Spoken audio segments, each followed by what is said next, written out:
When the final whistle blew, the entire stadium erupted in cheers. Months of sweat, late-night practice sessions, and sacrifices had finally paid off. My team, the Falcons, had just won the national championship. We had beaten every odd, silenced every critic, and proved that unity and determination could overcome anything. I looked at my players, faces shining with pride and exhaustion, and I thought that moment would be the peak of our journey. But I was wrong. What came next was something none of us could have imagined. The next morning, we were called to the office of our organization's director.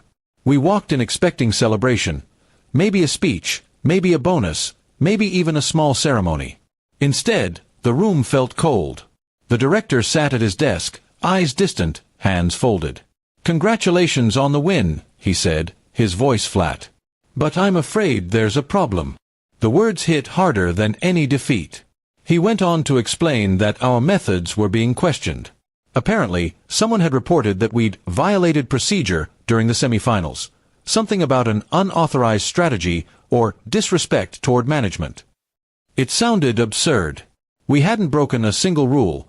We had simply adjusted our tactics mid-game when things got tough. That flexibility was what had won us the title. I stood up, trying to stay calm. "Sir, we did everything by the book," I said. "If adapting our play is a crime, then why even have a coach?"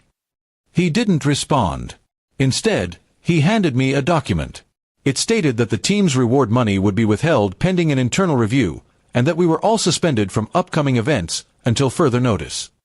The room fell silent. My players' faces went from confusion to anger. One of them, Ryan, clenched his fists and muttered, "So we win, and get punished for it?" I couldn't answer. Deep inside, I felt betrayed. These were the same people who had ignored us when we were losing, and now that we were finally shining, they wanted to clip our wings. That evening, I called everyone to my place. The atmosphere was heavy, but I told them we weren't done yet. "They can take our bonuses," I said, "but they can't take our story." We decided to go public, not in a dramatic way, but by telling the truth. We gathered proof, emails, and footage showing that everything we did was fair. Still, I knew the organization had power and influence. One wrong move, and they'd bury us. Then I made one call. I still remember my hand shaking slightly as I dialed. It was to a friend, someone who had once been part of the board before leaving because of differences. He answered, and after I explained everything, he said just 5 words that changed everything. "I know exactly who did this."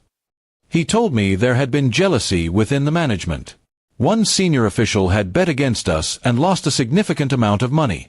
Furious and humiliated, he had fabricated the report to make it look like our victory was illegitimate. My friend promised to get us the evidence we needed. The next few days were a blur of tension. My players tried to stay strong, but morale was low.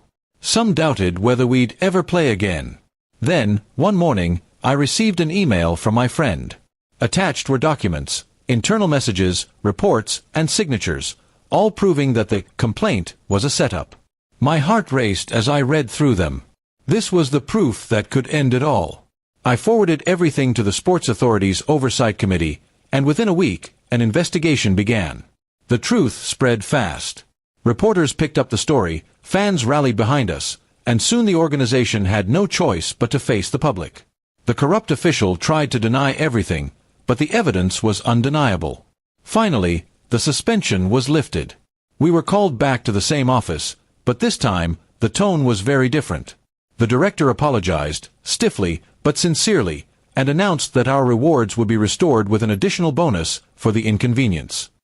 It wasn't about the money anymore. It was about justice. When I told my team the news, their reaction wasn't wild celebration, it was quiet satisfaction. They had been broken and doubted, yet they never turned on each other. That was the real victory. We didn't just win a championship, we proved that integrity could survive even in a system built on politics and greed. Later that night, as I looked at the trophy sitting on my desk, I thought about that one call I had made. It wasn't just a phone call, it was a moment of courage, a refusal to let unfairness win. Sometimes, standing up for what's right doesn't require shouting. It requires patience, truth, and the belief that one act of honesty can change everything. In the end, We went back to the field stronger than before. The cheers of the crowd sounded different now, louder, more meaningful. Because this time, we weren't just champions on paper. We were champions in spirit, forged through betrayal, bound by loyalty, and proven by truth.